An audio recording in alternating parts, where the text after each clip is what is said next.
नमस्कार दोस्तों, कैसे हैं आप? मैं हूं गौरव और ये है ट्रांसफॉर्मेशंस। रिसेंटली हुई वर्ल्ड बॉक्सिंग चैंपियनशिप जो कि हुई लिवरपूल में, उसमें भारत की जो एक तरीके से महिला बॉक्सिंग स्क्वाड है उसमें 4 मेडल जीतने का काम किया। 4 मेडल, जिसके अंदर से 2 गोल्ड मेडल, 1 सिल्वर मेडल और 1 ब्रॉन्ज मेडल, जो कि काबिल तारीफ है ही। ऑल्दो इस तरीके का ही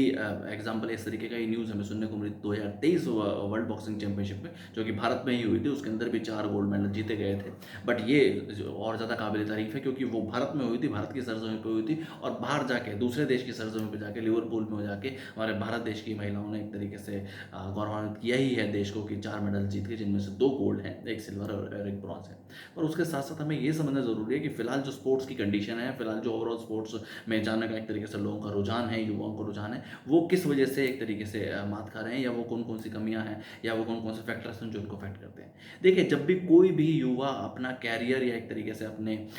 एरिया स्पोर्ट्स में चुनता है, तो उसके सामने इस तरह की समस्याएं होती हैं कि उसका घर परिवार से उसको प्रॉपर सपोर्ट मिल पाए। जो एक लंबा ट्रेनिंग का पीरियड है, उस दौरान उसको उसकी जो प्रॉपर फैसिलिटीज़ हैं, उसको जो हेल्थ केयर मिलना चाहिए, उसको जो फाइनेंशियल स्टाइपेंड मिलना चाहिए, जो ट्रेनिंग ग्राउंड, जो एक तरीके से उसको कोच मिलना चाहिए, वो प्रॉपर नहीं मिल पाए। एक सपोर्ट हो, अगर वो उस पर्टिकुलर मैच को आगे चल के नहीं जीत पाता है, तो उसका कैरियर किस तरीके का रहेगा, उसको कोई जॉब अपॉर्चुनिटीज मिल पाएंगी, नहीं मिल पाएंगे। अगर सरकारें, राज्य स्तर की सरकारें या केंद्र स्तर की सरकारें इस पर्टिकुलर एरियाज पे काम करें, और इन सब जो भी बच्चे, जो भी नए युवा स्पोर्ट्स में जाना चाहते हैं और स्पोर्ट्स में बहुत बेहतर करना चाहते हैं, उनको इन सब बैकिंग्स का सपोर्ट मिले तो वो बेहतर कर सकते हैं। देखिए, जितने भी तरीके के फील्ड्स हैं, भले ही वो स्पोर्ट्स हो आपका, भले वो हेल्थ केयर हो, जैसे जिसके अंदर डॉक्टरी एज ए प्रोफेशन है, भले वो एलोपैथिक डॉक्टर हो, होम्योपैथिक हो, आयुर्वेद हो, युवा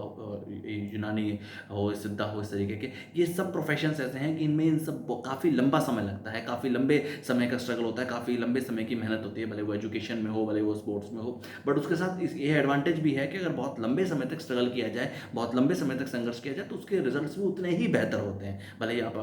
as as a health care या डॉक्टर एज अ प्रोफेशन चुने, तो अगर एक डॉक्टर 7 8 10 साल पढ़ता है, अपने MBBS करता है, MD करता है, आगे फर्दर रिसर्च स्टडी स्पेशलिटी करता है, बट उसके बाद जब वो डॉक्टर एज ए व्यक्तित्व निखर के आता है, तो ओवरऑल सोसाइटी या कम्युनिटी एट लार्ज के वेलफेयर के लिए वो बहुत ही बेहतरी करता है। और इस चीज़ के बारे में तो हम जानते हैं कि किस तरीके से फिलहाल हमारे जो भारत में डॉक्टर्स की कमी है, इवन स्पोर्ट्स पर्सन की भी कमी है, और सिमिलरली स्पोर्ट्स जैसा प्रोफेशन भी है, क्योंकि उसमें बहुत लंबा समय ट्रेनिंग का लगता है, बहुत लंबा समय उसके अंदर ओवरऑल जो आपकी डाइट है वो मेंटेन करनी है, जो आपका रेगुलर फिजिक है वो मेंटेन करना है, आपकी रोज़ की जो एक तरीके से स्ट्रगल है, रोज़ का जो आपका संघर्ष है, रोज़ की जो मेहनत है, वो आपको प्रॉपर्टी करना है, आपको प्रॉपर कोच का गाइडेंस मिले, आपको प्रॉपर हेल्थ केयर के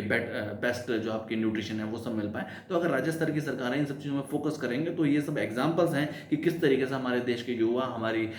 महिला स्पोर्ट्स को कितना बेहतर करके दिखा सकती हैं, और गोल्ड मेडल्स, सिल्वर मेडल जीत सकती हैं, और देश का नाम रोशन कर सकती हैं। जय हिंद।